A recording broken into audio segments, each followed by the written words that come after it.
আসসালামু আলাইকুম, ঈদ মোবারক। আমরা এখন আছি ঈদগাহ মাঠে। এটা হচ্ছে ইতালি কাশিনে।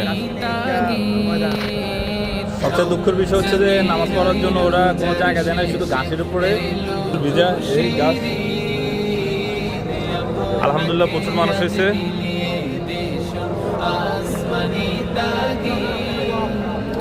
পুরো একটা মাঠ, এখানে 1 লাখ 2 লাখ মানুষ এমনিতে দৌড়বে।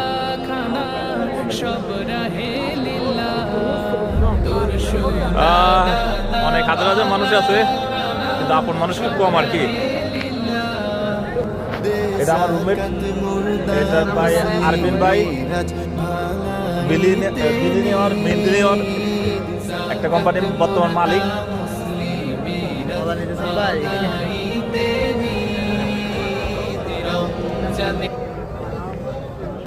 তো সবাই দোয়া করবেন, ভালো থাকবেন। আসসালামু আলাইকুম।